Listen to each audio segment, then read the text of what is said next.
They'll blanket you in Wi-Fi and profit off the radiation. Congregation collecting the people for that Satan. I keeps it blazing, cause I can read between the lines. I ain't blind, we unwind what they're really saying. Genetically modify what you're tasting. Loan you that cottage promise, so now you live up in your mom's basement. Redesign time so your mind is always wasted. Programmed to crave the basics. Keep the beta in stasis. Pay the state, kid. You're in debt for being born. Messengers are more than just the price for being warned. Don't be alarmed, disconnect from their machinations. Stop subscribing to the folly of own nations. Bone breaking ain't the answer, cause they seek the ownership of souls. Spread the seeds and watch them grow. Break the chains of control. Break the chains of control.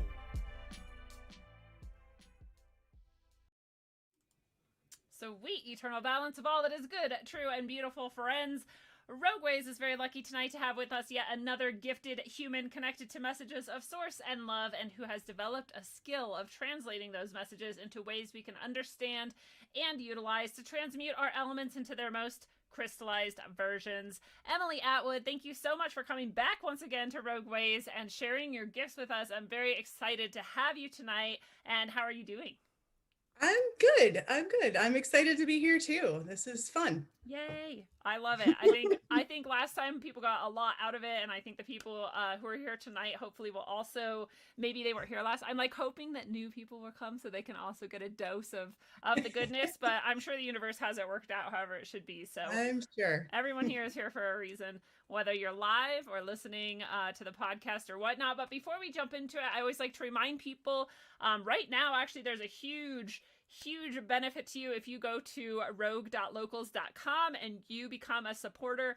If you become a supporter, you actually have access right now to a free blessing from me. It is $35 to $70 depending usually, and that's absolutely free at any support level. You can support at $2 and get that right now. So it's a ridiculously awesome deal, and I am so excited to be able to share that with people. So I really hope people are taking advantage of that. I've had a bunch of people do it so far.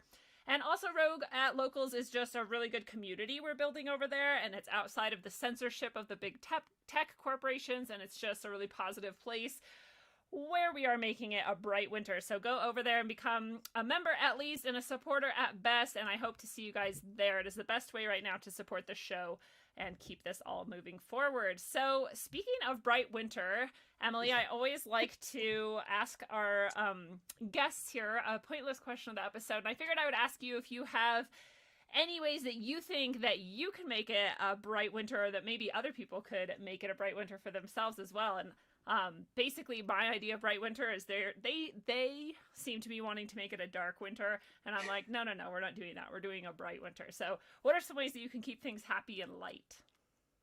Well,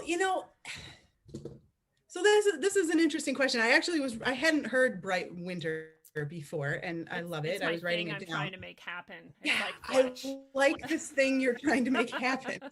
So it's funny because I don't know if I'm even going to answer your question. I'm just going to start talking about this. But so the whole rhetoric around this year and all our like, oh, I can't wait till this year is over, as if that's going to, magically make a difference. So, yeah. But what I noticed yesterday is that my boys were talking about this terrible year, whatever, and bemoaning everything. And often I try to, kind of correct them and, try to get them at least not to like dwell on, oh yeah, everything's horrible. Mm-hmm. But they said, well, it's because God hates us. Oh God. And then it segued into, actually, no, what was it? It was, Lucifer enjoys our suffering. And I was like, what are you guys even talking about? Like, we don't even go to church. They don't have a God sense really, apart from what we talk about more spiritually. Right. So it's for sure media crap that they're picking up on. So I'm not really talking about bright winter. I mean, now I'm talking about dark winter, but it was just funny that's what they were talking about yesterday. Like and I had I wrote it in my notes, like, work on this because this is ugly stuff. Yeah. So I mean, I guess my answer is that I'm going to clear shit Yeah. around making it brighter. Yeah, I mean, I guess that's my answer, because as I hear that kind of talk, I'm making note of it and trying to work on it to sort of elevate everybody I love that. collectively. Yeah, I love that So, answer because we're really also, I mean, you and your gift and your work especially focus on that's what you do. You clear right, negativity and you clear it from who knows how far back, and that automatically right, lightens, the person who's receiving this, but it also automatically lightens everything. And why don't you explain to right. us kind of how that works, or how you see it, or what you kind of do, or your just for the people who maybe weren't here to see you last time, so they can get an idea of what you're all about. Okay, so the short version sort of what I do is that I clear away emotional trauma. So I work with emotions, and then I work with the um, like accompanying thoughts that go along with that. Usually they're limiting beliefs. So essentially we're working on limiting beliefs and the emotions attached to them.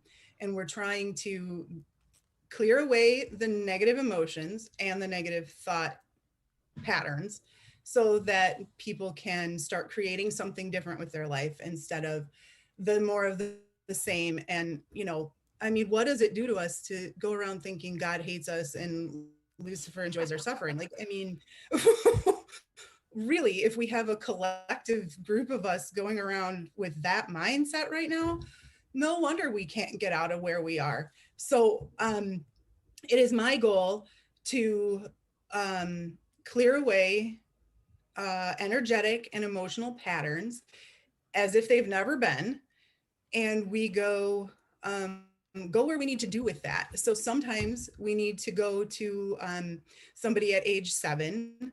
Sometimes we need to look at their mom or their dad. Sometimes we need to go many generations back into the past to start unraveling the patterns that have been sort of inherited and translated down through all the generations. Sometimes we have to work with past lives, um, which I think kind of blend and connect in with all our ancestral lines. Um, and yeah, I mean, that's kind of the nutshell, I guess, of what I'm after. I work with the messy stuff. Mm-hmm. So like we're really deep into the shadow realm here of our subconscious. Um, it's not always pretty. It's uncomfortable and kind of ugly sometimes, but I'm, you know what? Here's another good example that happened this week of of how I work with this.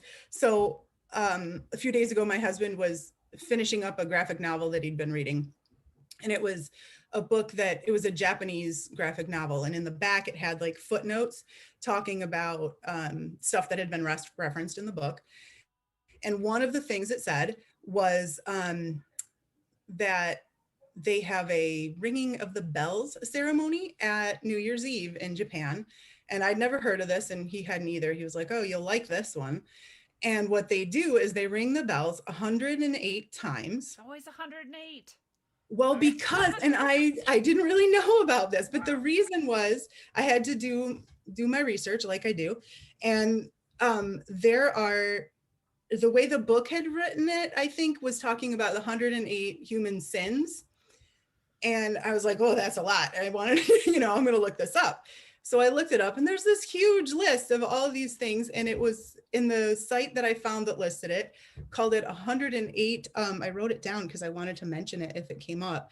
Defilements of humanity.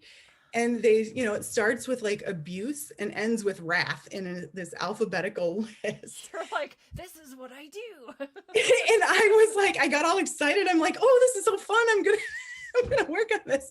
And my husband just started laughing at me. He's like, you're so weird.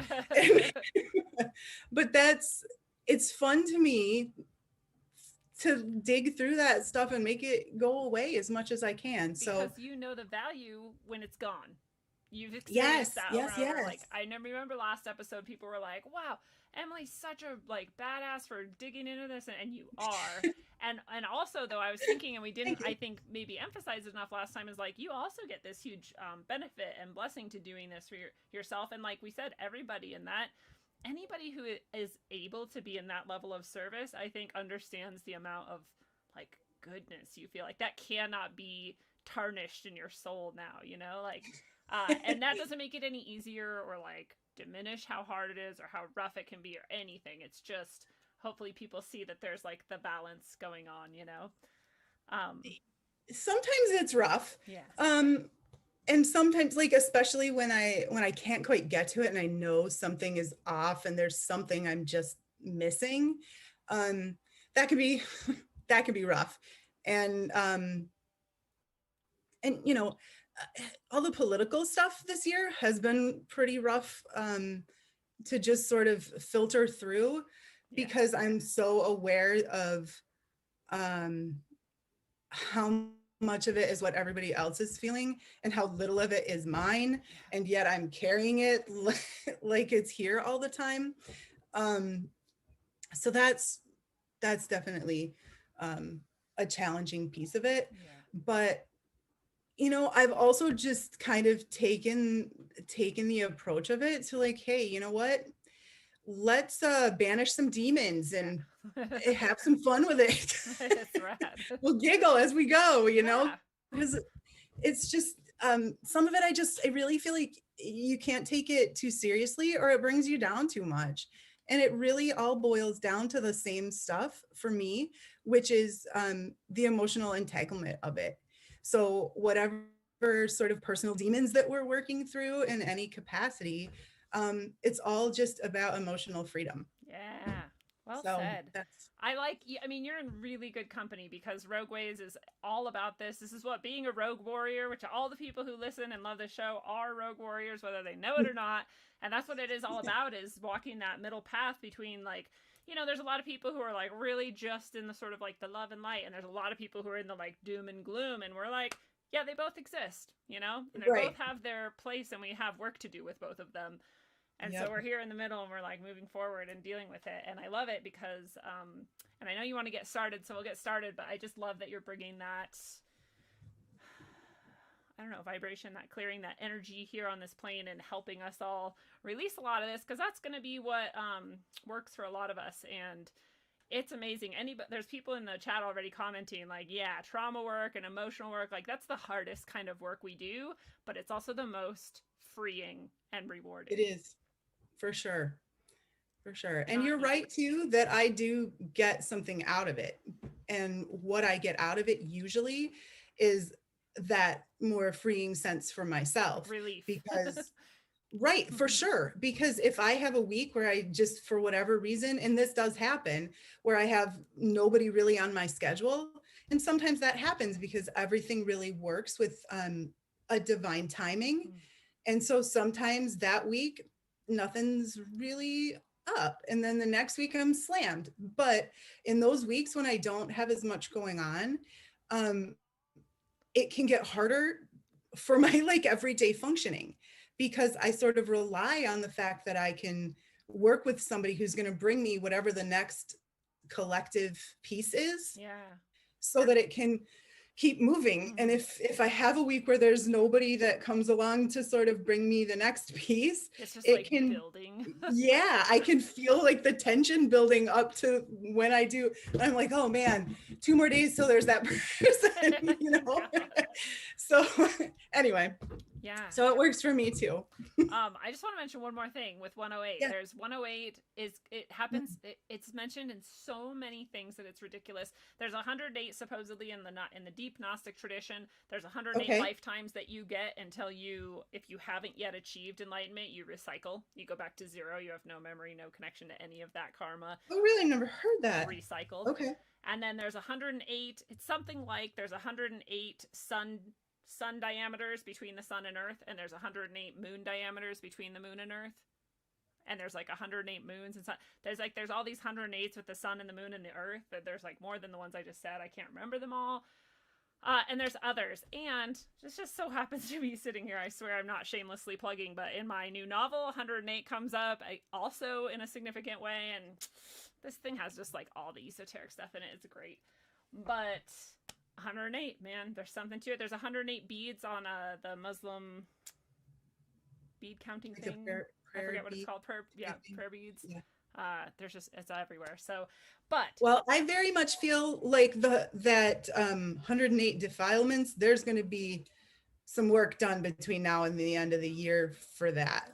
So I'll do some more research about that. Am I wrong, or did I just learn that there's 108 names of Guan Yin, the statue that you so graciously gave me? I think that I heard that. I could be wrong. Don't take that one for gospel. Okay, I'm gonna look that up. Yeah, me too, because I think I'm not sure if I'm remembering that right or not. That would there's 108 names really of some.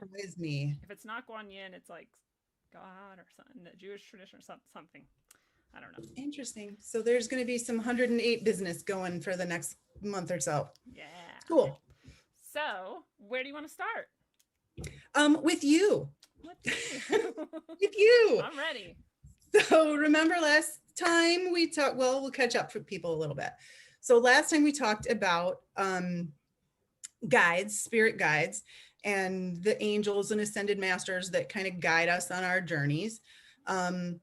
And when we started talking about that and started actually doing some work, the first thing we had to do was find your guides. So we found Guan Yin as one of your guides. And then we found one that was, I had to go back and watch because I couldn't remember. I remember. It was my sister. There was like a sister from some lifetime, and then there was also the line of grandmothers. Because all three of those made perfect sense to me when you said it. Cool. Because that's the key here, is to have this stuff make some sense to you. So the sister thing, I think, is where we need to start.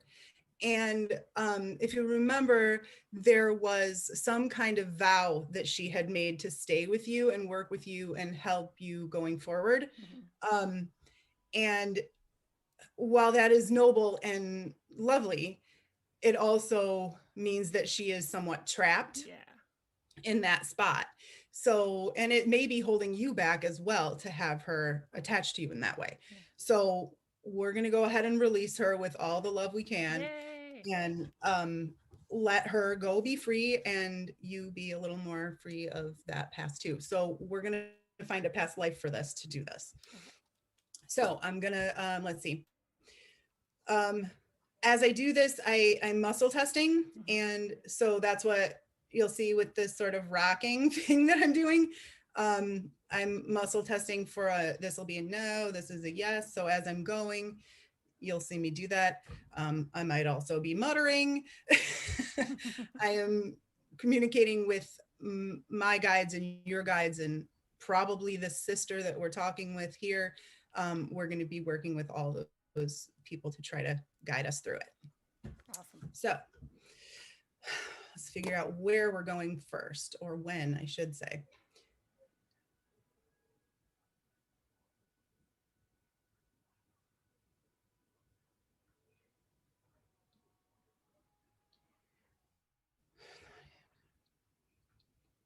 Okay, 721.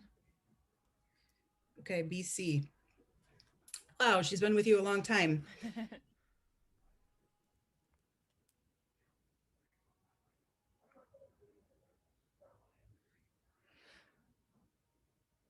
Okay, so we need to find names. No, we don't need to find names. So your name was not Lindsay then.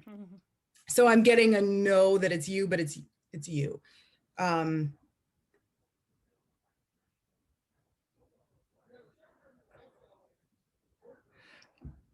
kind of hearing the name Maya. For what? Well, when you first said there was a sister that had made a vow for me, I remember I already had a past life memory from a Mayan, what I thought might be a Mayan sort of culture. And when you said that, I was like, I wonder if it's that sister, because that sister in that life was like really protecting me, because really horrible shit happened to us. Maybe So it might be so. that And one. that would, yeah, I think you're right.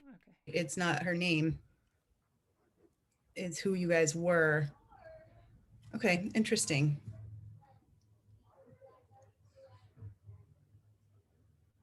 Okay. Um,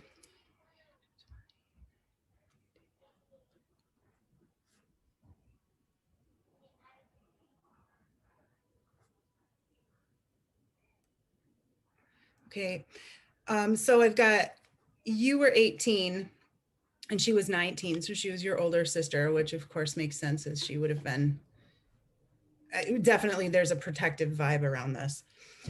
So the first thing I do when I do a past life, and now I'll just briefly also say that, this isn't about a regression or anything. We're not looking for great detail.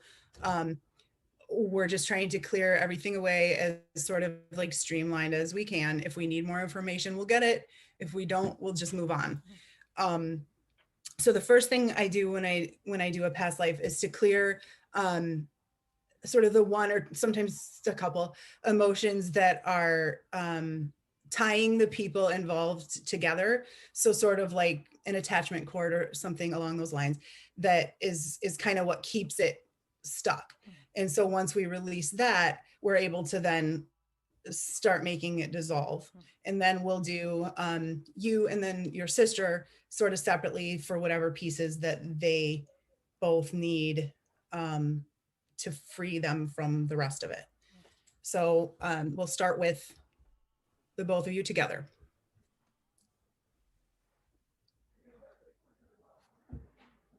Okay, nervousness. I feel it in my back again. We had that last time too, I think.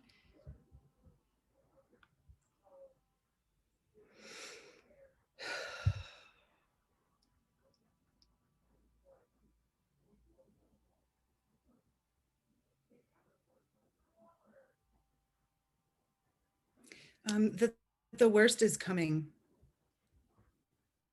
Yuck. I forgot that I didn't really write last time, I think. Normally I write everything down because I don't remember any of it. Yeah. I can imagine. But It's a lot. like as soon as it kind of comes out my mouth, it's gone. So I'll try not to waste time with that, but the worst is coming. Okay. Too. And people in the chat will know. Okay. Both of us fail. All right. So the other thing is that what I'm doing is, yes, I'm kind of muscle testing to make sure I'm getting the right thing, but I'm really listening for the thought that's coming through following the emotion. So just when I'm sort of quiet and sitting there, that's what I'm doing, is just listening for that thought. Okay, we're going to do your sister first.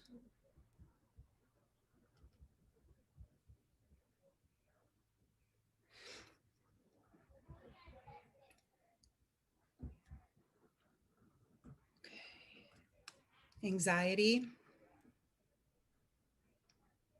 anticipation. Also, I want to say this feels like natural disaster to me.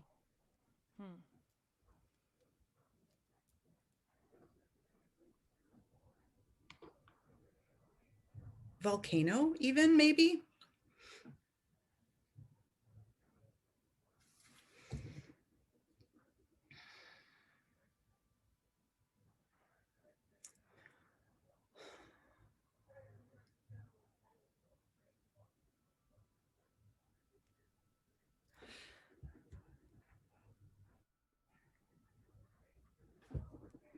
Oh, I wasn't going to write. That's a good one. Okay. Anticipation of the sacrifice I will make for you.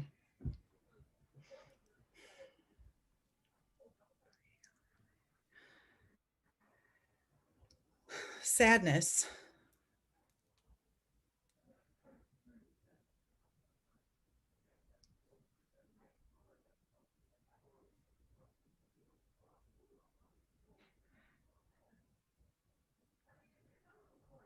That I will take this loss for you.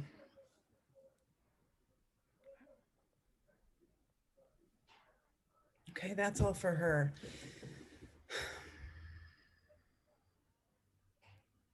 Okay, so moving on to you. Anxiety.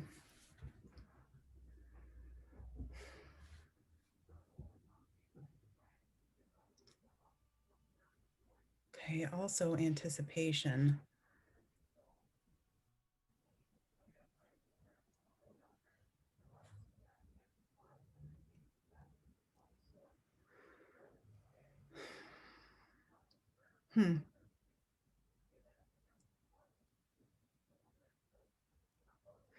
Of being alone.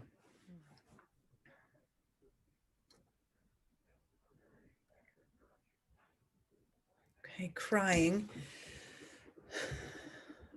And it's petulant. So crying is one of those emotions that I like to kind of talk about a little, just because it's seems like more of an act than a emotion, but usually there's some helplessness or hopelessness that gets us crying. Also petulance, which is what we're dealing with here. So when we start stomping our feet a little bit.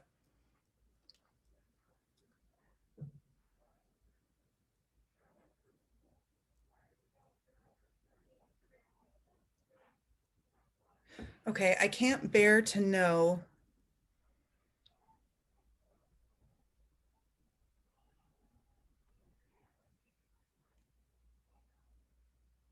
that I'm here because you're not. That makes like way too much sense to me.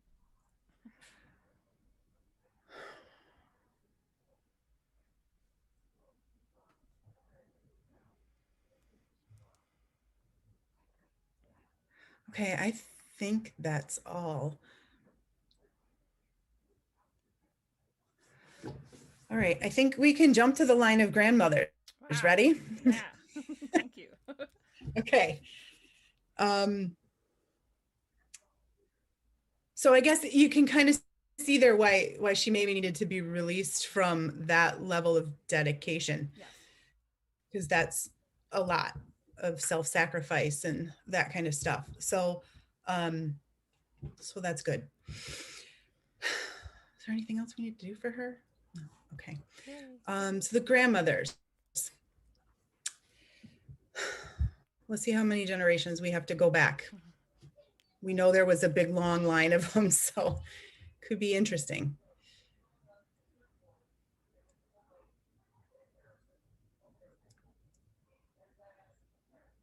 37 generations back. Wow. So yeah, wow. Usually we hover somewhere around the 7 and under group. Of course. I was like, bring it, ancestors. We got this. Yeah. Well, what's really cool about that is, okay, so I do this thing a lot where I sort of illustrate from my own life, right? So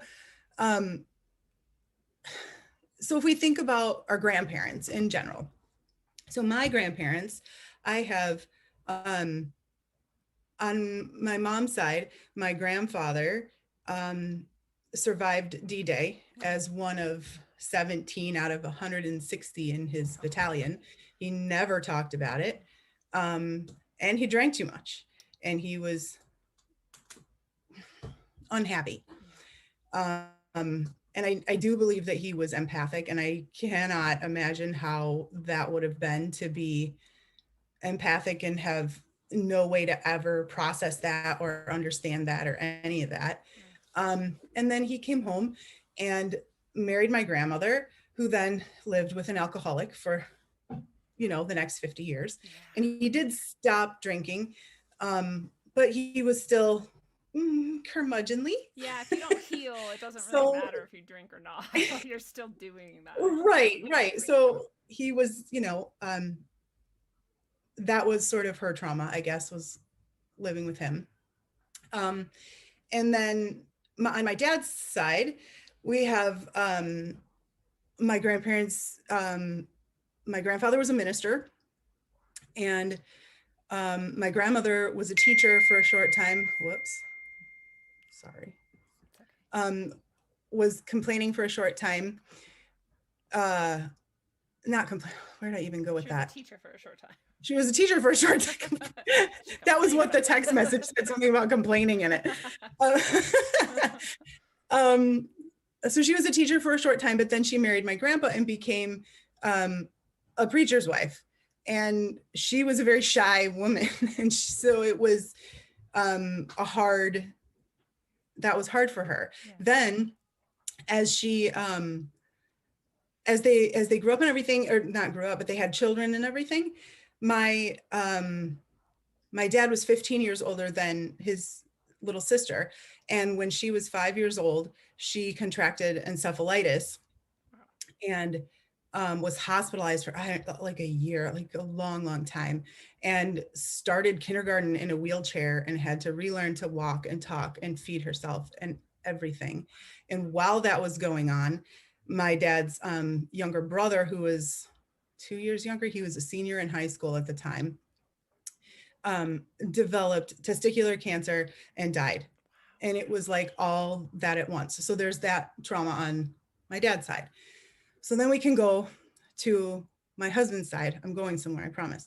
So we can go to my husband's side, where his grandparents, on his dad's side, his grandmother was 13 years old and stolen from her home not stolen, but taken from her home in Poland and taken on a train to Germany. They were Polish, not Jewish, but they were still put on a train and taken to Germany, where she was like offered as a slave and worked as a slave for the duration of the war, separated from her family. And then she married the guy who was the horse master or whatever. He was also a Polish slave at the time. So she married him, and that's where we come from, or he comes from on his side. And then his mom's family, this is too long, I'm sorry, but his mother was conceived before they were married. And I'm so sorry. I don't know how to turn that off. So she was conceived before they were married. So what they did, instead of let people know that, is that they hid her in closets when people came over. Wow. So yeah. So then she drank for that trauma. And her husband had also been through World War II and seen whatever happened there. So my point is, all that is just one generation up. Yeah. And like my kids now have all of that filters down to them. So the point is, by the time we get back to 37 generations back, how many people that is, and how many of us that is likely affecting. That could be every single person who's listening right now, their grandparents are, that's all them too. Somehow, yeah. So that was kind of how I was trying to get to the point of that. No, that's very well illustrated. And it makes sense to me too, because every time I have dealt with a shaman or had some sort of ritual or had a psychic or whatever it is, literally every single time they're like, whoa, like, why are all these ancestors with you? I'm like, I don't know, dude. I don't even know what you're talking about. And like one person was like, it's like you have like 72 different tribes all just waiting behind you. And I'm like, I don't know what they're doing, dude. Like, but lately I've started to like really interact with them on purpose more. And I keep seeing this motion over and over again. They're doing this motion every time I look at them with my third eye. And I'm like, what is that? Like, what is that? And I finally understood it's that I'm now consciously doing work to clear as much as I can from all of us. And they're like, it's like they're like washing themselves clean and like thanking me for like washing clean. And I'm like, ooh, I have like I love that. So that's beautiful. I don't know how. Okay, well, let's get them washing some more. Yeah. That's rad. All right, 37 generations back. Okay, anxiety.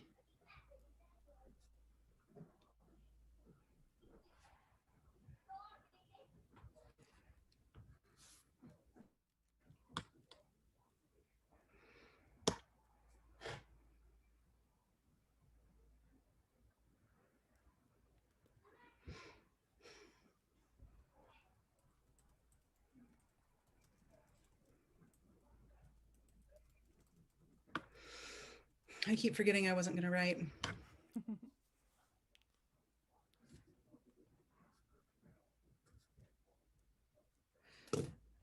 It's slower. Sorry.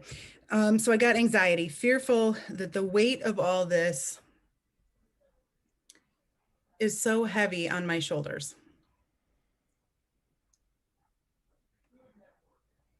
Okay, abandonment, giving up,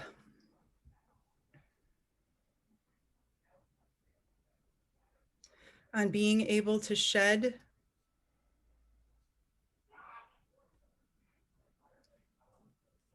the heaviness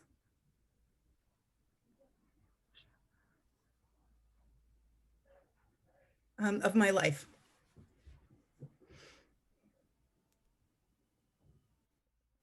Okay.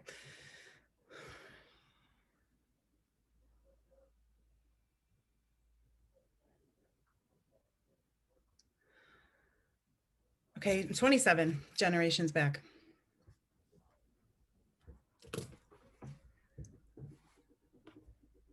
Anxiety.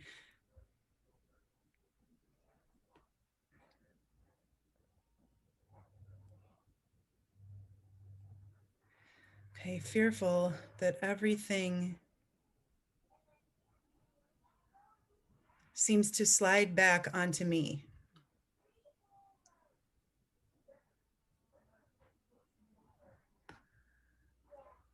Sadness.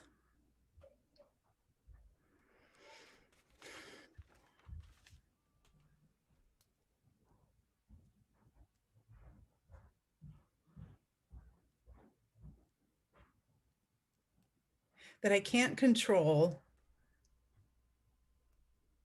the way I carry myself.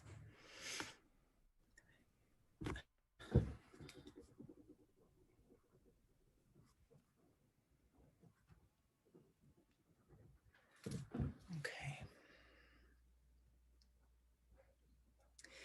All right, let's see.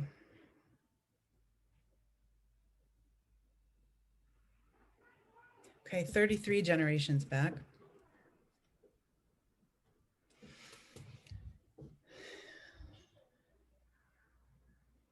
Okay, crying, feeling hopeless this time.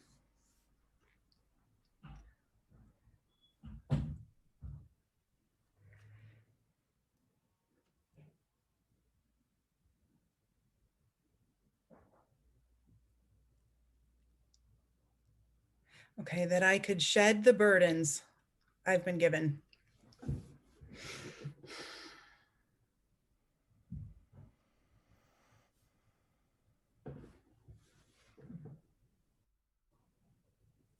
Okay, 3 generations back now.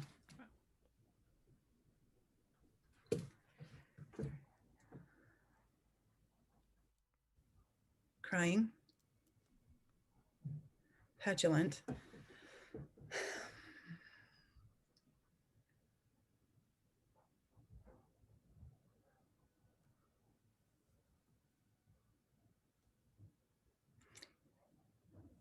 the source of this weight comes from you. I'm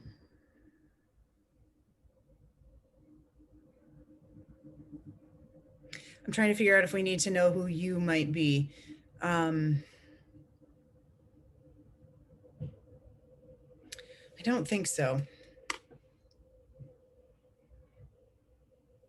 Okay, 2 generations.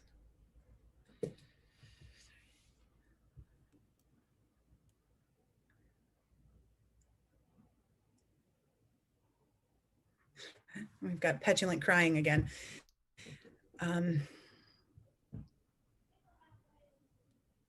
You have given me this cross to bear. Okay, that puts me in like I'm just writing down like victim mindset.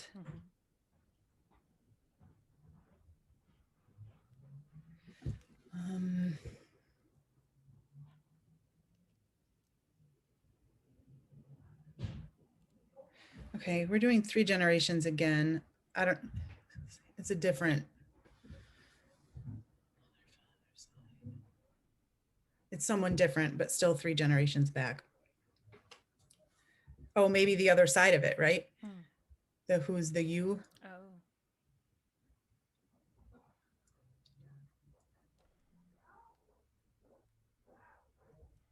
Anger. I feel like it's a sister again.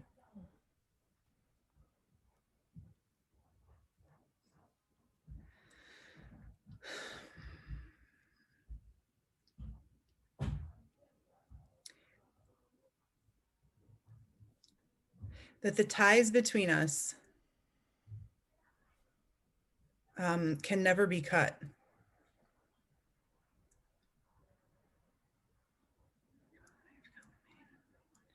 Okay, except that we're going to do that right now. So blaming, so being blamed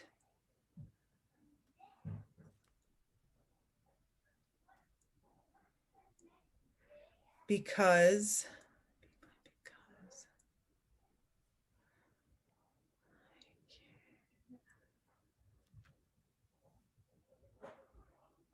I think it's I care too much. Being blamed because I care too much.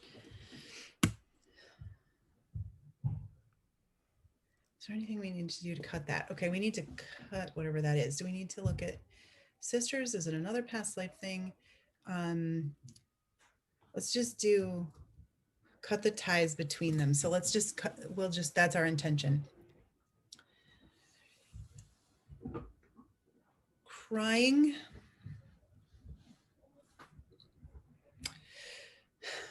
It's petulant again.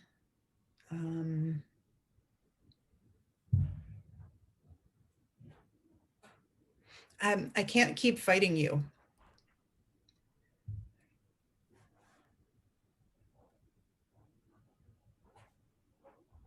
Okay, it's crying, but this time it's feeling helpless.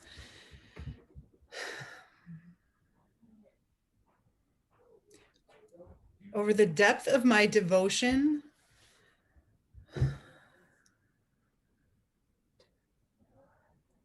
I think that's it. Over the depth of my devotion, period.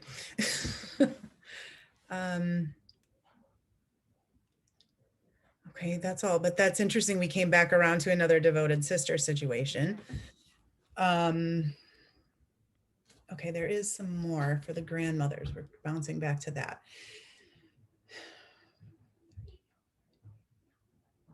Okay, and we're going back to, we did this already, 33 generations back again.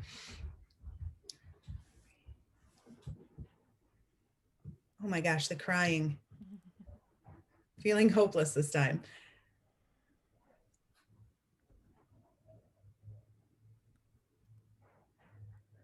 That I'd ever be able to let go of my responsibilities.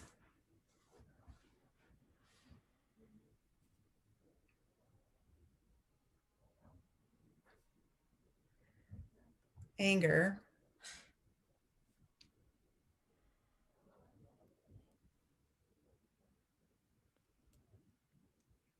Oh, that there's no one to take my responsibilities from me.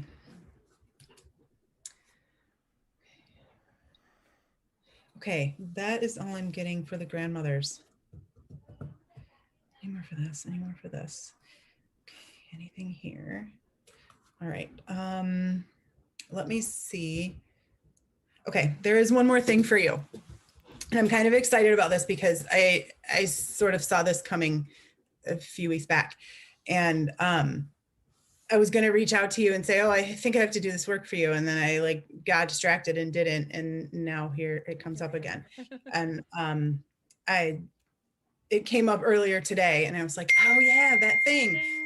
Sorry, this is totally, sorry, this is my high demand clients. Okay,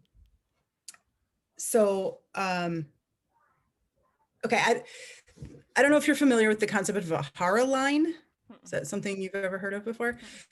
I hadn't either until about 2 years ago when someone told me about it. And then I started researching it because it felt really important to know.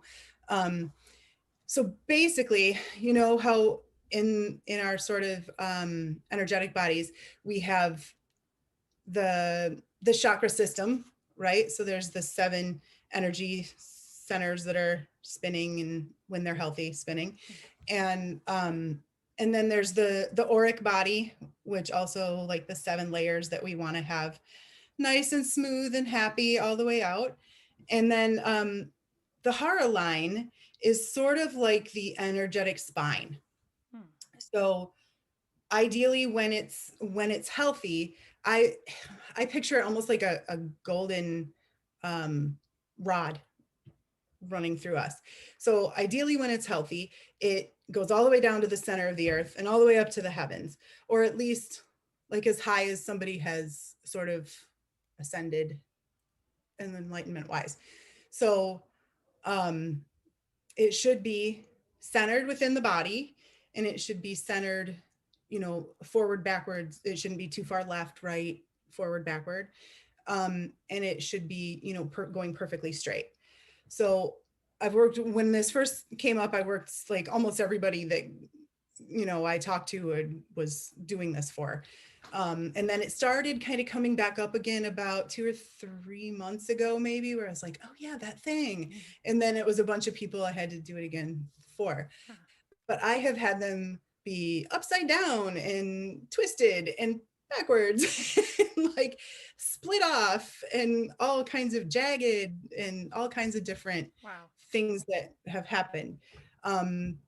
So whatever those sort of like misalignments are, when we clear them, then they kind of snap back into focus, and we can then be grounded with heaven and earth and all centered and in the middle. Nice. So we're in the middle path. Right. I actually like have just been working with different energy meridians, and that is one of them. I just was calling it something else because it's a different tradition's word for it, I think. Right, because that's the thing we are always contending with. Yes. And just so everyone knows, like that, I just started doing that literally like 4 days ago. So this is like a synchronicity you and I did not know about. What is it called in the other tradition you're There's a couple different names, but one, just the simple word for it is yo. Yo. Okay. Interesting. Yeah, and I might be saying that wrong. That might be just the word you use to like vibrate it or something. I'm not sure. Yeah, I'm right. not an expert at all. Cool. And I'm not either, because this was, another thing that has sort of been given to me that I took notice of, and then right. And then I was like, okay, what do we do with this? Okay, this is what we're doing. All right, sounds good. So earlier today, so I already have notes on this a little bit because it started coming through, so I was writing it down.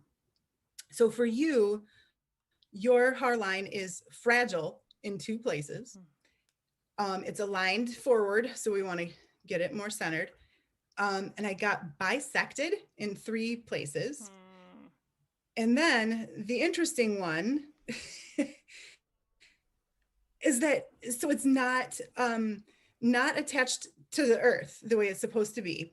And it was like, I almost was getting the word high water, and I kept getting no about it, but I kept like somebody's got flooded pants, right? Yeah, and so then I was like, right, like it's just, up a little too high. So then I was like kind of playing with the word flooded, and I kind of get a yes on the word flooded. So I almost wonder too, which I didn't put together till just now, if that natural disaster may have been some kind of flood. Interesting. And I don't know how would she have sacrificed herself to save you in that situation, but anyway, so there maybe you had a number of natural disasters in the way these things pattern for us.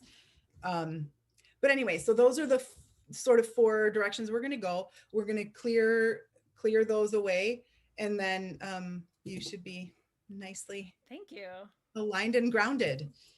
It's also everything you ever bring up, I'm like, oh, now this thing makes sense more so than it did before. So it makes sense to me again.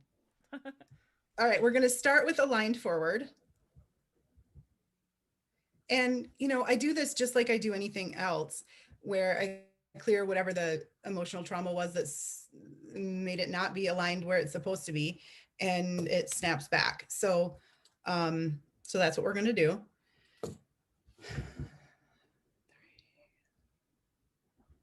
Okay, so crying,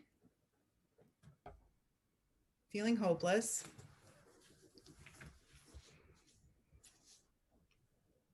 Oh, straight up, that my alignment could be well balanced. Okay, that was easy. All right, let's do the bisected in 3 places. So we'll do them, we'll do each place where it is. Do we need to know? Yeah, okay. Sorry, muttering. I told you I'd do that. So we're going to find out where in your body they're sort of bisected. So hips. So I don't forget.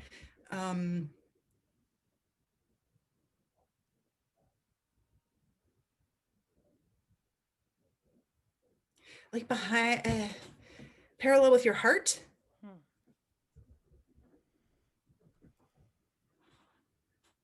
And third eye. Okay.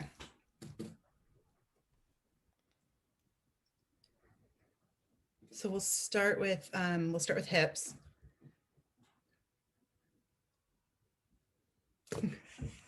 We're going to be sick of crying by the end of the night. I remember last time it was petulant crying, almost every single person. That happens. And anxiety. Oh man, I'm so sick of anxiety this year.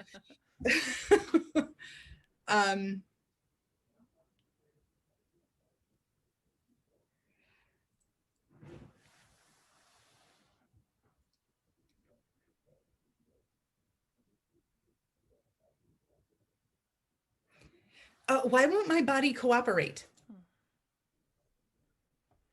Okay, that's all at the hips. Okay, and for the heart, we need to actually go back to an age.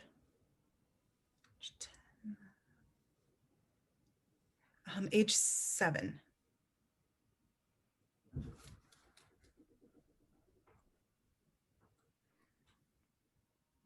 Anxiety.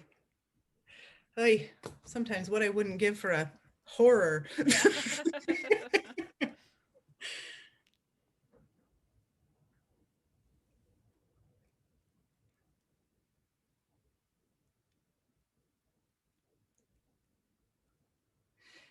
Fearful that I've lost track of where I was going.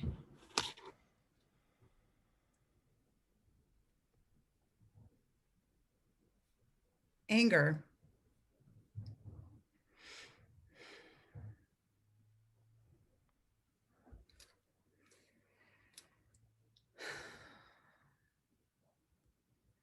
That my heart's not in it.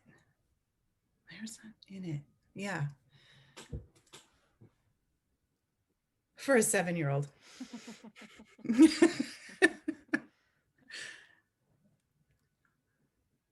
Okay, that's all I'm getting for the heart. But I'm going to use my hands a little bit on the heart here.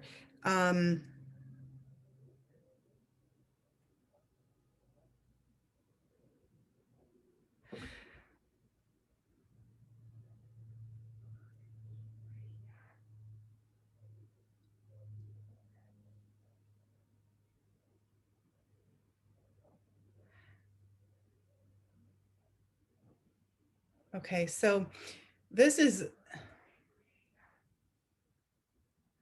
I guess I'm just gonna let my hands go a little bit. So this is just the energy sort of unraveling a little bit. And I'm not really doing that. So we'll just kind of let that go where that's going for a minute. We can't move on to the third eye yet, so.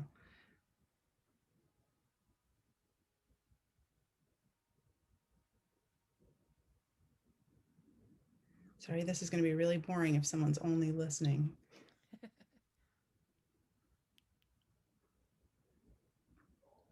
I don't know. Does that happen? Is it on? There's actually there's actually more people that only listen than that watch. Yeah. And I love them all.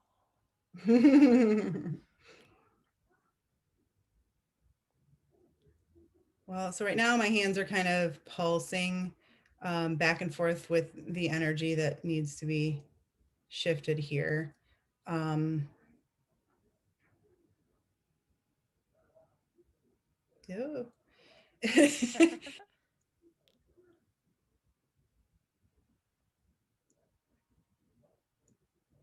Okay, I think we're good.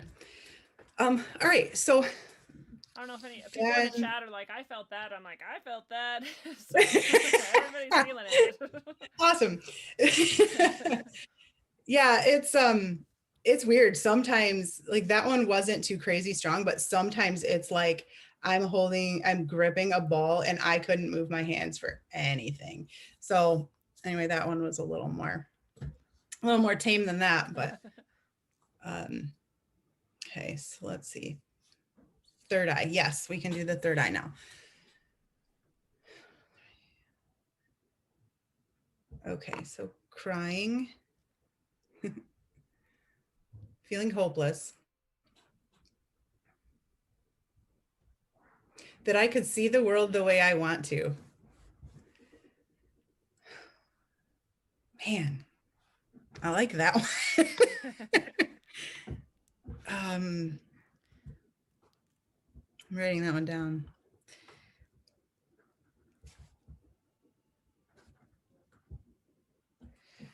All right, any more there? No. Okay, so. Okay, next we're going to look at this sort of, I think we're going to go with flooded. That's where I get the strongest yes. Let me. Oh, sorry. No worries. I want to make sure I get this flooded, and fragile was the other one. And okay, so flooded.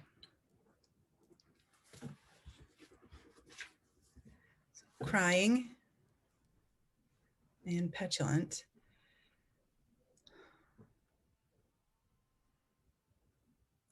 Oh, I wasn't thinking that.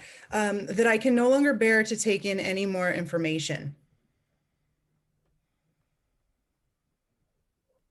That's funny. I wasn't thinking we'd go that way with sort of being flooded with information.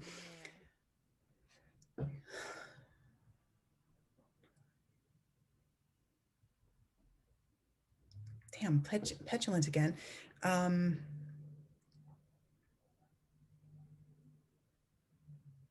There's too much information that I don't know what to do with. This, I guess, kind of makes sense with what you do.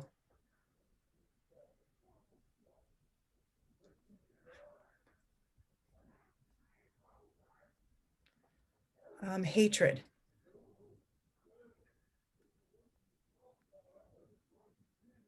Of the misalignment of the world.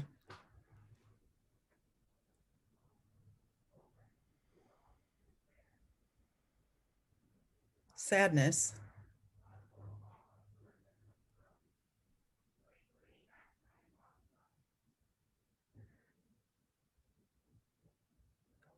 That my hands are tied.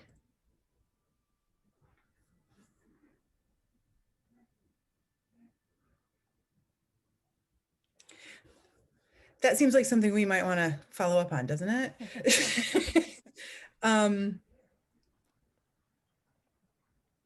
Let's just quick do my hands are tied and make sure that's not a thing that's happening for you.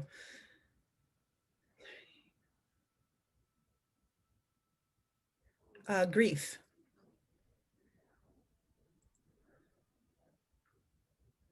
Over my inability to do enough to help. Said every empath ever. And I'm like, this is like the story of my life right here.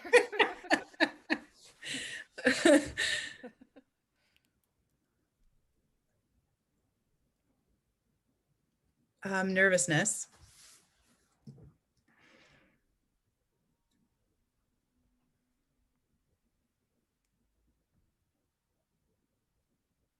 That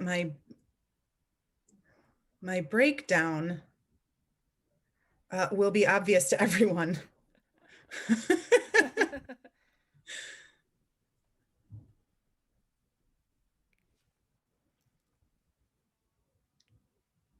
Panic.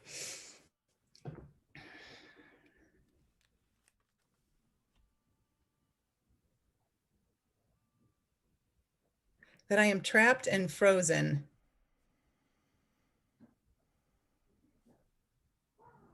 within this world I've created.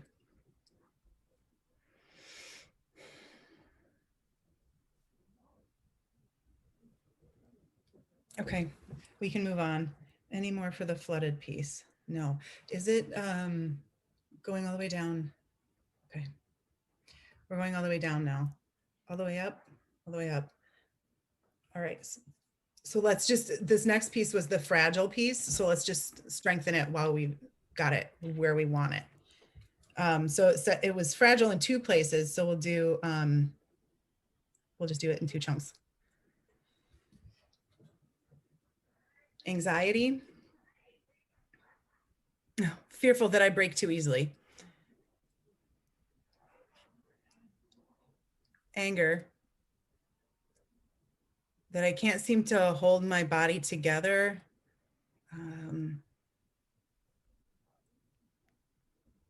Without help. Okay, and then the second fragile piece. Oh, this one we need to know where it is. Let's see. I can feel it. It's like solar plexus, but in my back. Like dead center of my back. Anxiety.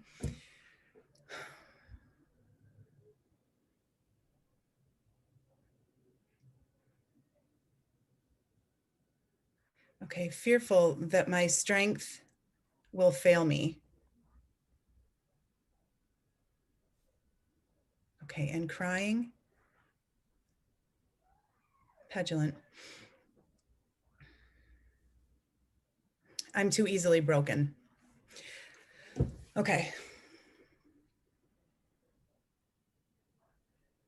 That is everything. And I think we are done with you. Wow.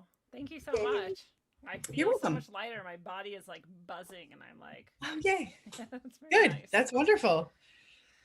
So if you want, we can do like last time and see if there are people in the chat who want to participate a little bit. I know that Regan earlier had said that he would like some clearing, and I did not. I told people to mention it, so I'm going to just scroll back and try to see if anyone else did.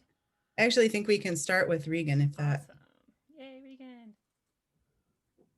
Okay. Let's see. Hi, Regan. Go ahead and mention it now. Okay, so let's see. What should we do here?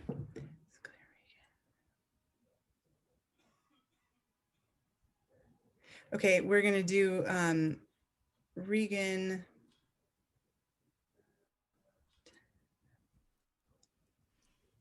Age 5.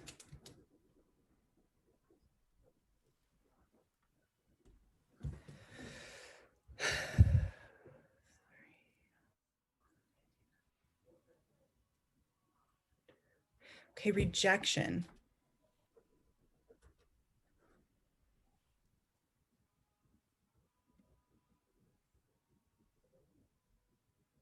A feeling like I've already failed you.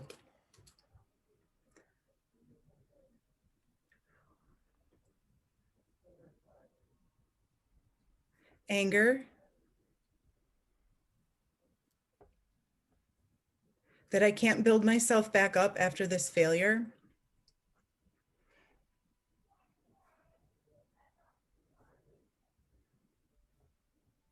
Okay, then let's do age 9.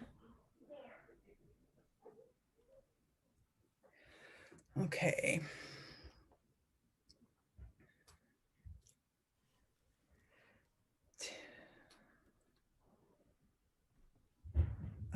Lack of control.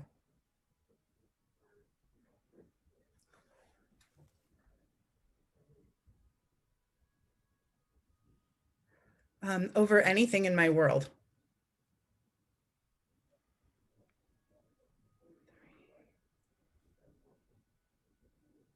And grief. Okay, being given grief.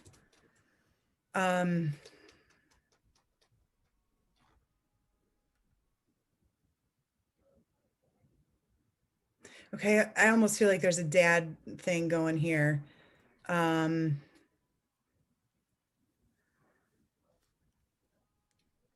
It's like overcutting the grass. I mean, like mundane kind of stuff is how it's kind of coming through.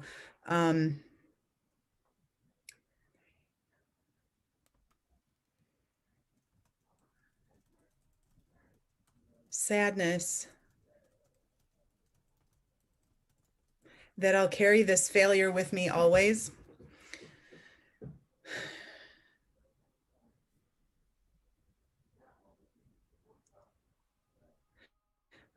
Okay, actually, I think that was all we needed to touch on for Regan today.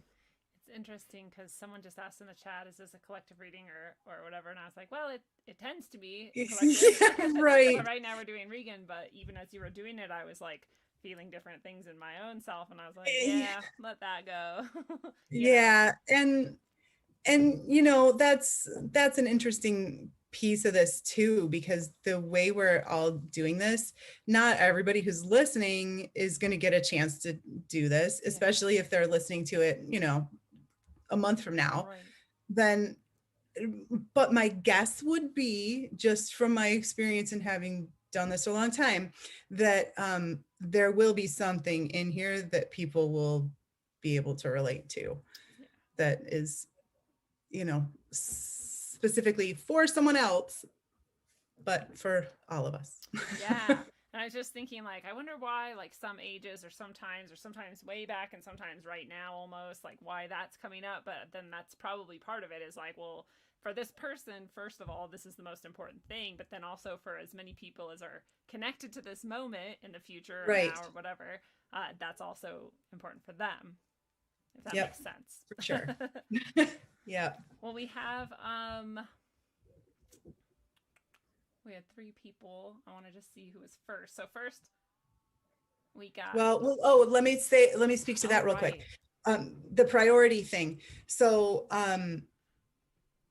when I do this, like if someone calls me with a session and we have like, here's the 50 things that have happened to me in the last year that are making me miserable and I want to work through.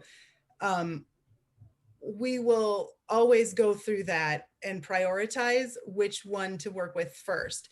And now the reason for that is because what I've found is that the goal is to have everything sort of fall apart effortlessly and unravel nice and neatly, rather than trying to really pull at something.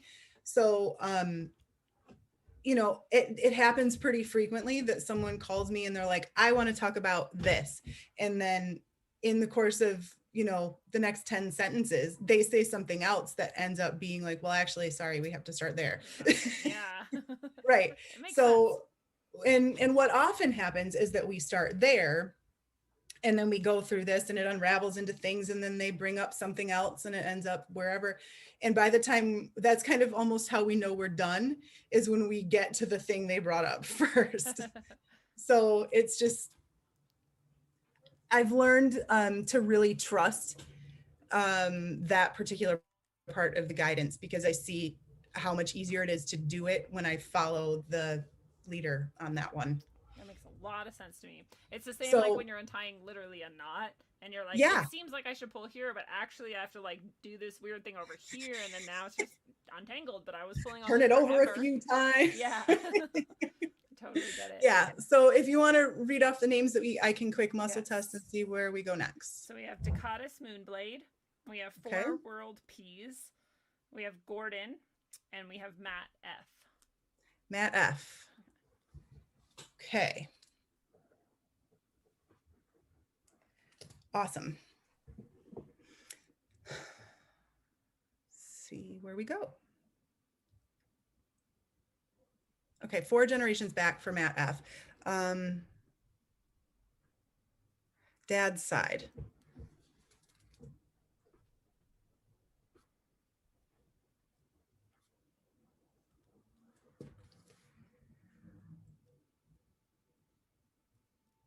Okay, anxiety.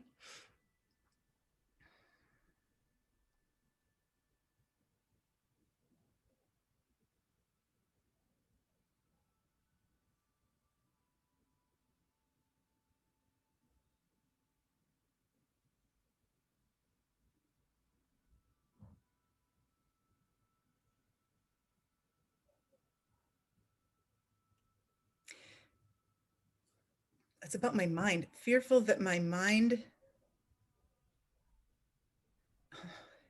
I think it has shattered.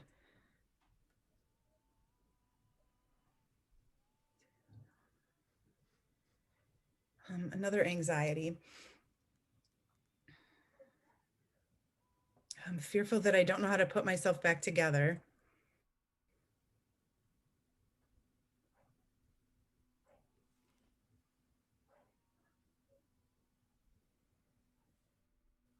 Anger. Okay, my hands are going again.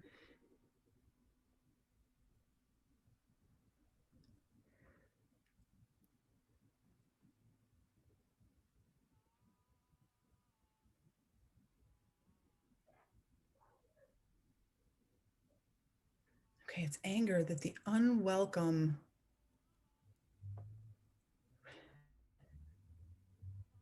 expressions of my mind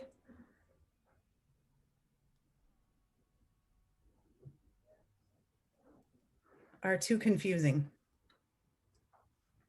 And I can feel that confusion as I'm trying to find it too, because it's not coming very easily.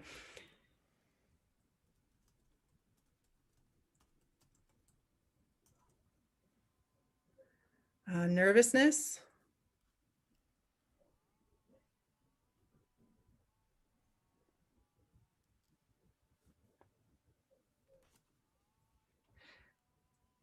That this story leads me to believe that I'm broken.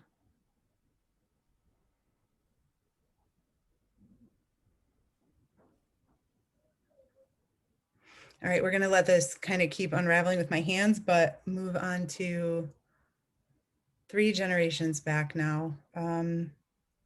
Still on his dad's side.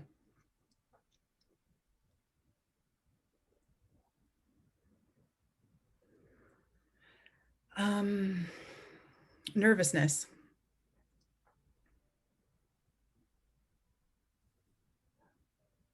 Yeah, we don't even need to know details about that. We're just going to let it go.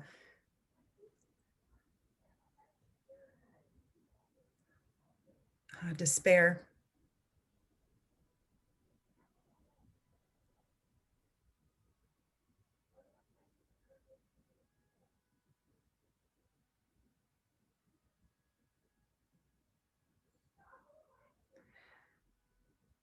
Over the way I feel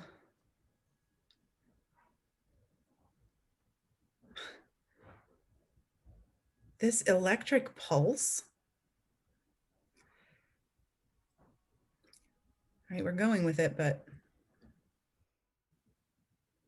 3 generations. I'm trying to think. There wouldn't have really been electricity probably 3 generations back. Maybe. Yeah, it'd be more rare. Lightning? Hmm.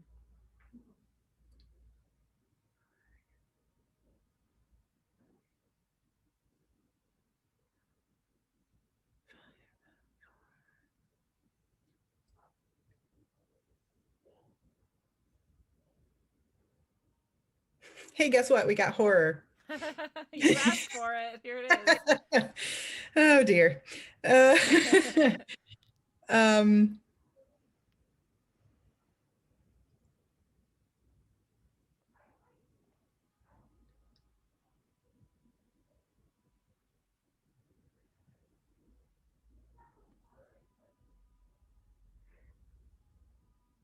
okay, horrified that I can't break my way through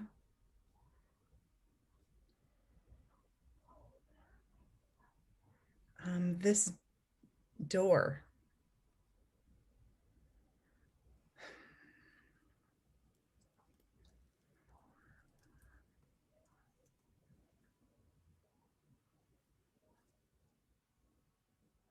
Anger.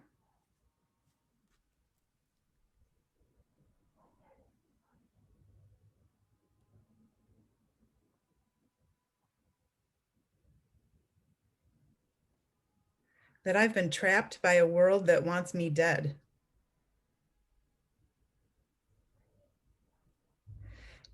I'm getting real natural disaster vibes from kind of a lot of what we've done, which is interesting, but it seems to be sort of a theme.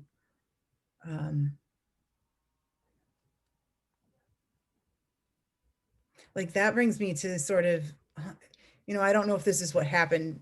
He may actually know what happened 3 generations back, but that kind of emotional stuff almost makes me feel like buried alive, or trapped by falling debris from a hurricane. Those kinds of things. So that just ended. Okay. Ooh. And I think actually I think we're done with Matt now. Nice. Matt, So, if you have anything to share about any of that, let us know. That felt pretty intense. Yeah, that was kind of an intense bunch of it too. Yeah. Cool. Well, we have okay, so we did Matt. We have the last 3, which I'll read again if we need to, but we also have Carolyn Gutman, who volunteered, and Griffin who volunteered. Gordon is still in the running. 4 World Peas and Dakotas. Okay. 4 World Peas this time. Okay. Awesome, because I remember that name from last time. Yeah, I think we did somewhere before. But I don't think we ever hit on that one. Oh, maybe not. I don't think so. Maybe I'm remembering wrong, but.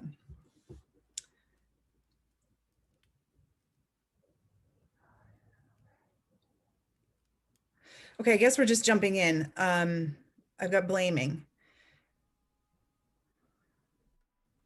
Myself. For being less than I should be. And while we were, bringing up the collective piece, like that's everybody, in case anybody's wondering.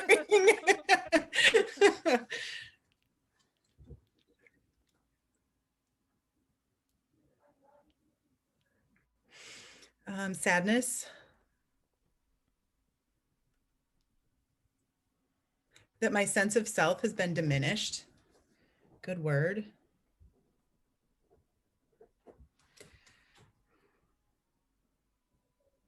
You know what? I think we might be doing another horror line, actually.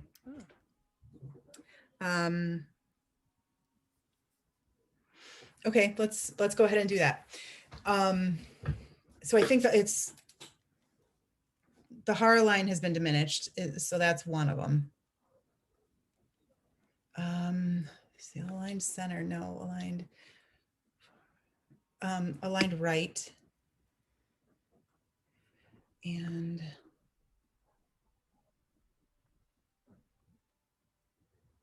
so there's like an angle, like sort of a 30 degree angle to that right side again. So those are kind of the three things we'll look at.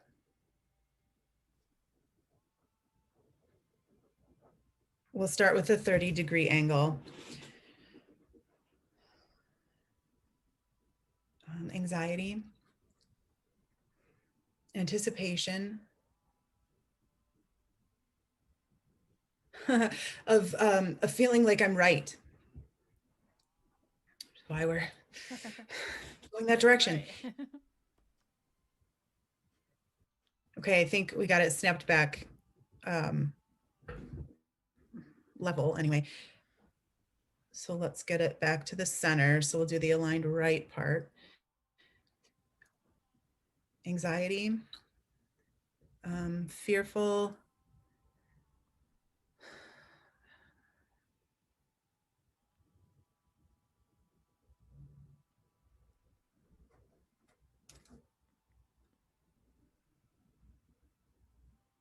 of needing to catch my balance so often.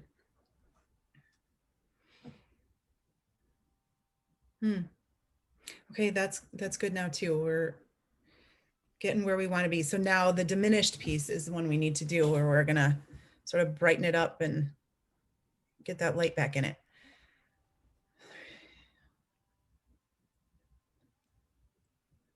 sadness.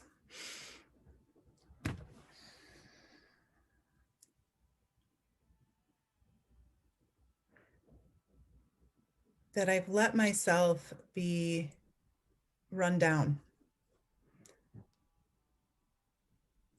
Again, all of us.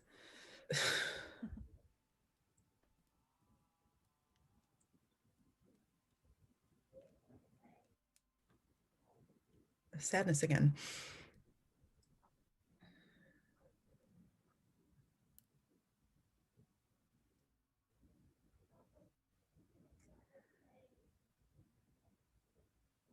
That everyone expects me to be stronger.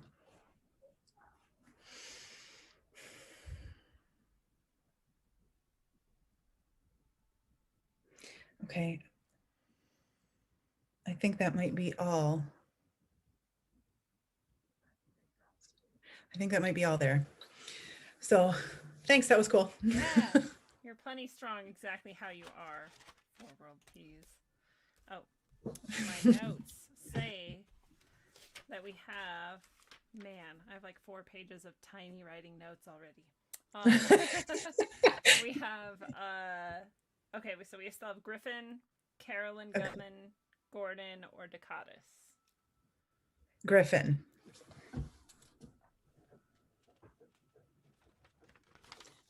Okay, do we need to go? Okay, I think we can just do clearing whatever's current, I think there.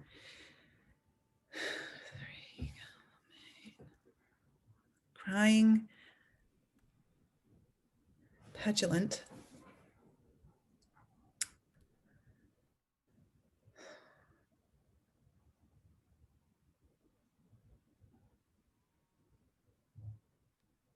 I wish I had more to my name.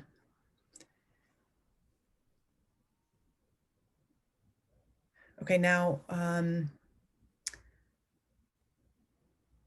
age 8.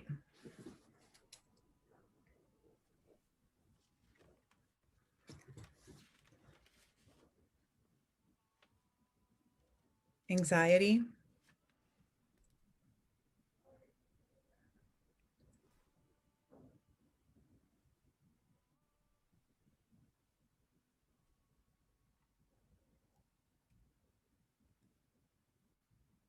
Okay, fearful that I'm lacking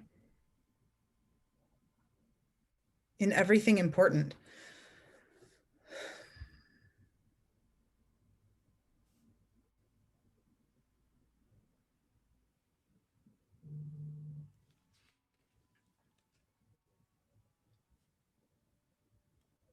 Okay, age 6.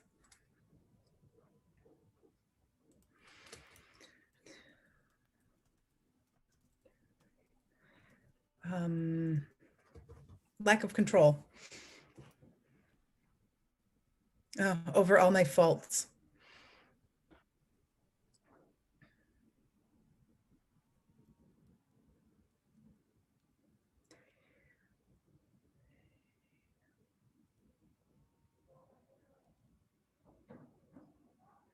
Defensiveness over the way everyone sees me. Man, kids in school. Dude, me all the time. I'm like, people treat me like I'm an idiot. And I'm like, why does everyone think I'm dumb? Like, so weird. Yeah, I mean, like, if we're going back to age 6 too, I mean, that's like first grade. I don't know. For kids, I think there's so much trauma that comes from school. Let's see.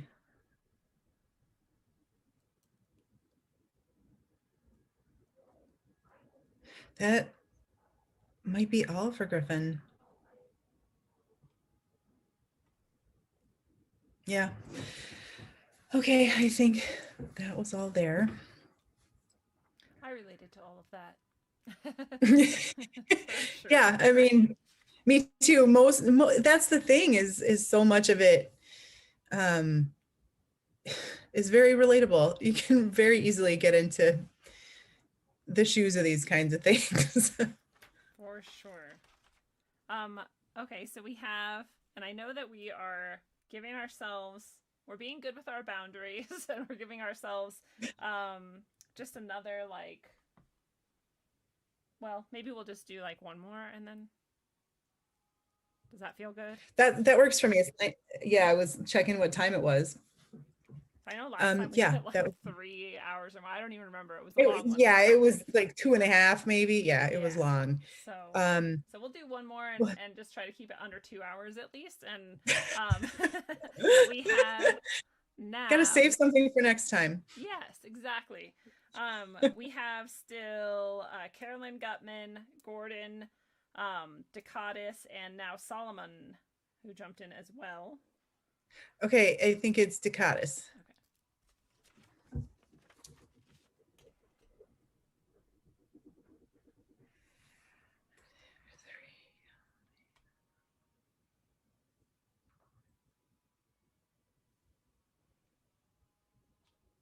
Okay, so we've got petulant crying again.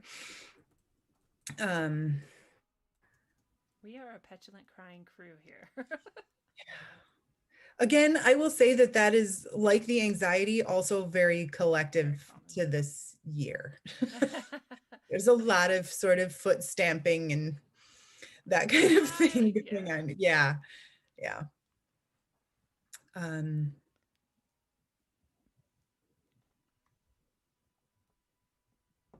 I'm afraid to let myself go.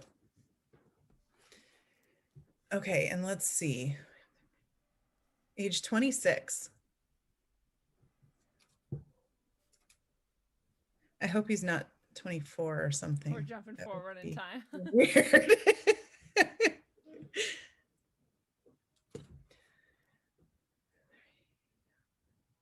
Crying.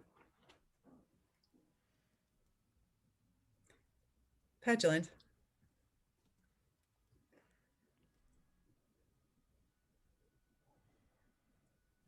I don't know how to focus myself where I want to be.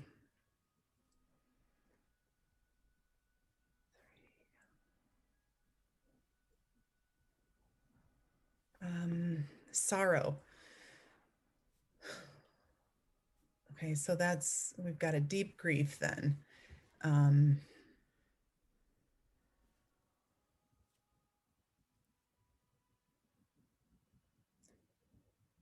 It's like over feeling, I want to say lack of control, but it's like more lacking a handle on my life, maybe.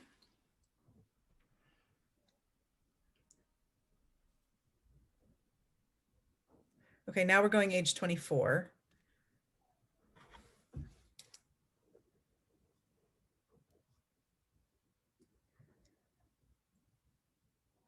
So anxiety, anticipation of when I'll know what I'm supposed to be doing.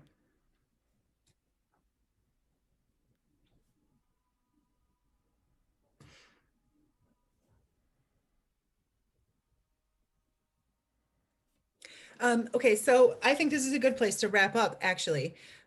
Let's do a real quick thing on just sort of life purpose as I was just feeling the same thing. Yes, as our like collective. And can I share an idea about it before we jump? Yes, please. So I just want to say, like, because I think a lot of times in my life, people look at me and they're like, "Man, how do you have all your shit together so well? Like, why are you just able to like do whatever?" And I don't know if anyone ever notices that while I'm doing what they think is like directed and like on top of shit, I'm constantly like, am I doing what I'm supposed to? Am I doing this right? Like, am I supposed to be doing over there? Am I supposed to head it that way? Like, it's a lot less sure than it might look. And so I, because I relate to people who are like, I don't know, my life's in shambles. I'm like, me too. And they're like, no, it's perfect. I'm like, no, it's not.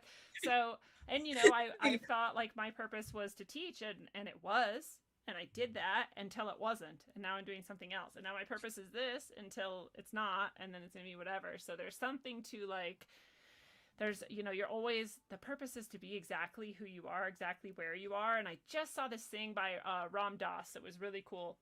And it was basically like the only path forward and the only path to enlightenment is to acknowledge and accept and be exactly where you are at, with all your flaws or all your, gifts and all of it. And just say like, that's like, be honest about that and accept it. And that is the exact way forward. And so, I think we can all probably relate to that as well, and hoping to accept ourselves more and traveling forward on our path. Yes, I would like to point out that you are still teaching. That's true. Thank you. People often remind me of that when I say that. I genuinely appreciate it, because it is definitely my passion still, and I had and I've let go of a lot of grief, letting go of that as a like official career. And accepting that I am actually always doing that. And so thank you very much for saying so. Yeah, no, I think that's true. You're definitely teaching people things, and you're opening minds, just like you would have been if they were, first graders or whatever grade you were in.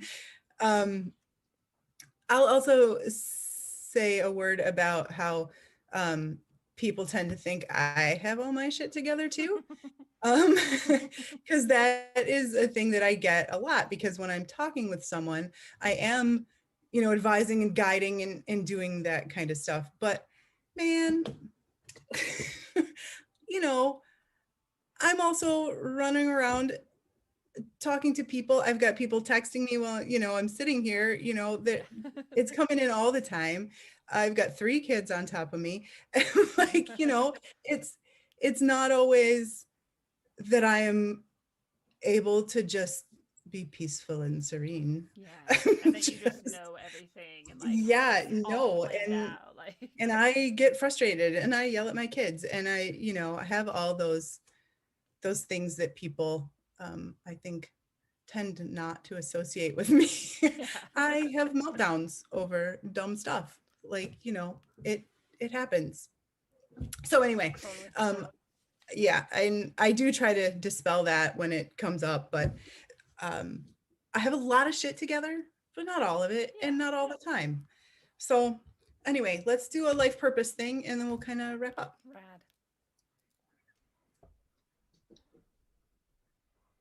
So anxiety.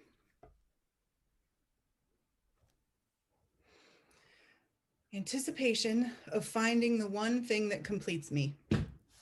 Hello. That's all. That's all today. So I would be willing to bet that life purpose has now been introduced as a theme that's going to play out probably till we talk again. Yay. I love it. And I also, we can all right now make this as a mantra for ourselves, which I think is really powerful. And so we could phrase it something like, everything I think, say, and do leads me to the one thing that completes me, or helps me to acknowledge the one thing that completes me. Or I don't know how we want to finish that statement, but something okay, like let's that, see. Right? Let's do, in every way possible, I am focusing my intention on, I think we're going with, on the one thing that completes me. Nice. The one thing? No. On all, I don't want it to be just one thing. Well, the one thing can kind of sometimes be like, just like these things that we're unraveling, it's like multiple stuff, but it's all one knot. Right. And I keep getting the one thing. So maybe we'll be working on narrowing it down to that one thing. I love it. Awesome. So if everybody wants to adopt that as their mantra, and you say it to yourself while you're just chilling, like on the bus or whatever you're doing, like you can just repeat it to yourself. You can sing it to yourself in the shower. Everything. Stick it on your fridge. Oh wait, no, what it was. In every way possible, I am focusing my intention on the one thing that completes me. Beautiful. I love that. Well, can I do one thing before we finish? Absolutely. So my little 7-year-old daughter, I had to do the, say goodnight thing, and she knew that I was going to say goodnight early, and Daddy was going to put her to bed. So she made me a drawing that I'm supposed to show. So this is the little drawing from Sydney today. That was my good luck drawing. I love it so much. This is Sydney giving me a giant heart and me being shocked and surprised and wonderfully excited about it. And please note the adorable eyelashes. Yes. There we go. It's just so beautiful too, with the rainbow and the heart. The heart and the rainbow are huge, and she's like giving you all of that. That's so beautiful. Very lovely little child that she is. This is like the best thing about having friends with kids, is they'll like, when you come over, they're like, Aunt Lindsay is here, and they'll like make you stuff, and then you get to have stuff on your fridge for like months. And I'm sure as a mother you get it like all the time, which must be amazing. But pretty often, yes, very often, especially with her. She's very prolific in that way. I love it. Well, I really want people to be able to give back to you some energy that you've shared with us here. And I know that you have like a site that you can mention that we can go to. And I believe you have a PayPal donate set up. So if everyone here who got something, profound or meaningful or helpful from Emily, I think it's always great to try to offer something back, even if it's like a few bucks or whatever it is, or whatever you feel like you can offer back. I think that is a very fair thing to do. So also, if you can direct people towards that, or anything else that you have maybe coming up or going on, or that you want to mention or whatever. Yeah, I have Christmas coming up, so there's not really anything there. But I do have a website. It's emilyatwoodenergy.com. And if you go there, there is a donate button on the contact me page, which is also where you can contact me if you want to share something that happened, or if you want to set up a session to get into something more deeply. Awesome. And I'm guessing you probably, like many people, enjoy feedback if somebody has something that they want to, like you said, share with you, that you can even share with others, like testimonial sort of thing. So if you guys for sure want to share that also, I think that that's always great. Well, and I will point out too that especially in this forum, because I have no idea if any of this resonates for any of you, because we don't have that feedback happening. So if it did resonate, I would love to hear. Yes, that's so good. And I just was wondering, before we totally wrap it up as well, if you have anything, because I'm on this kick always where I'm like, I think people look at you and what you're doing and they're like, wow, this is amazing. And it is, and you are. And also, I think all of us can learn to acknowledge and recognize our own gifts and learn how to share those best with the world in the way that will serve, ourselves and others in the highest way possible. So do you have any advice for people on how they sort of learn to acknowledge what their gifts are, or start to share those with people, or develop them, or anything like that just helps people along their way? Okay, well, this is what's coming to me to mention, so I'll mention it. So the thing that I'm thinking to mention is about listening to the voices that you're hearing, which is really key. So you're listening for basically you're listening for the limiting beliefs that you're hearing in your own mind. And hey, if you're hearing stuff about how wonderful and great you are, that's awesome, and more power to you. Yeah. But most of us are hearing that, we're terrible, we're not good enough, all that kind of stuff. So try to catch yourself in those thoughts, which is really how I started doing this when I first started working with limiting beliefs, was to try to catch what I was saying to myself. And a lot of it even comes from stuff that other people have said to me that got stuck in there and doesn't want to go. And so I would say that that's an awesome place to go, is to pay attention to what your inner dialogue and monologue is kind of doing. And then from there, it's about, like, I would say probably 90% of the time, identifying that lousy thought that's running through your head is enough to make it start shifting out. So, I've figured out how to make this sort of streamlined. But I remember having a client say to me that, oh, I don't know how I would have done it without you, or I couldn't have done this without you or something. And I was like, yeah, you could have, it just would have taken you longer.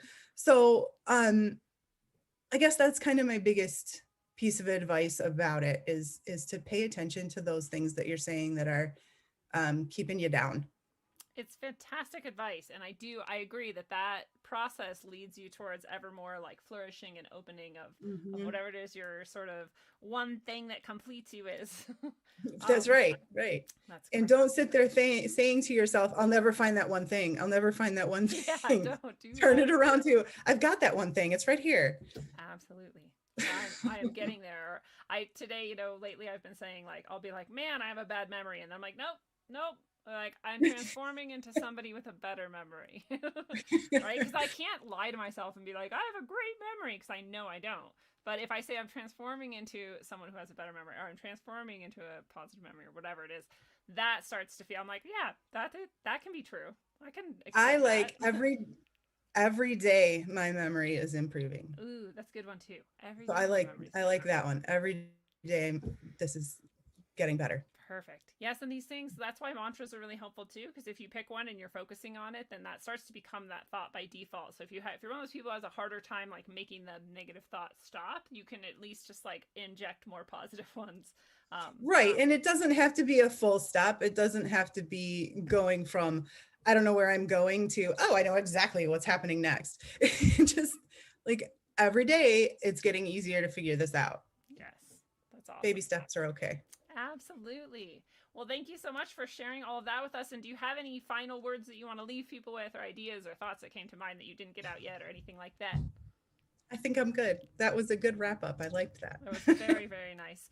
Well, fellow travelers of the path, it is a beautiful thing. This has been your analog, electric, concentric dose of wisdom according to the gifted and amazingly helpful Emily Atwood. Emily, thank you again for coming back to Rogue Waves. We appreciate your work so much.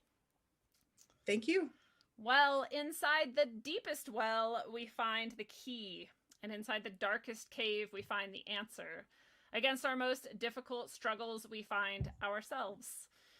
And what we bring forth from those battles will save ourselves and the world.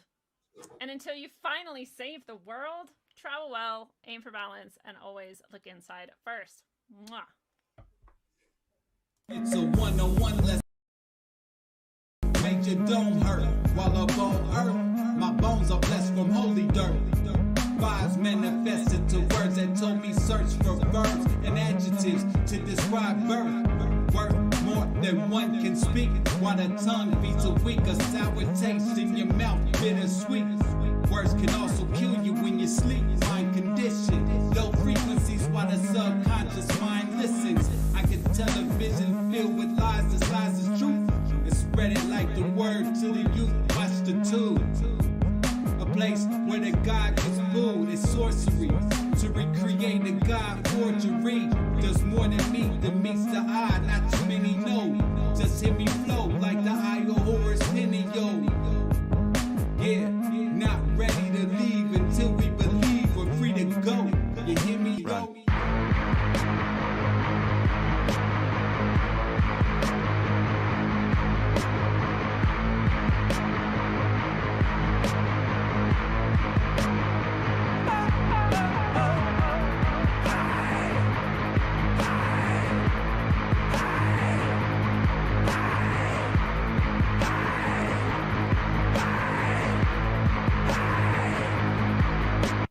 Sculpted from the ether, the material will eat ya. Stuck on this plane, lanes use jet fuel to greet ya. The dimensional three ain't meeting me on top of the fourth. Didn't climb Jacob's ladder to squab with a sword. Forged with ink drizzle, branched out. Try quiet your lamps now. Ascension past the matter that they slam out they damn mouths. We ain't on land now, but they over understand. Sacrificing wisdom, hoarding dumber kosher wicked hands. Putting faith in worthless worship of the mortals, artificial portals, mass ingestion of the black goo, bioengineered morsels, conversing with machine elves, bypassing maggots. They stuck on Android screens now. I'm scrolling emerald tablets. Moloch living lavish, off the backs of the savage. Them clasp hands at the Sabbath, smack of energy damage. They done twisted the tongues, but nanotech in the lungs. The awakening's begun. All they really can do is fucking run.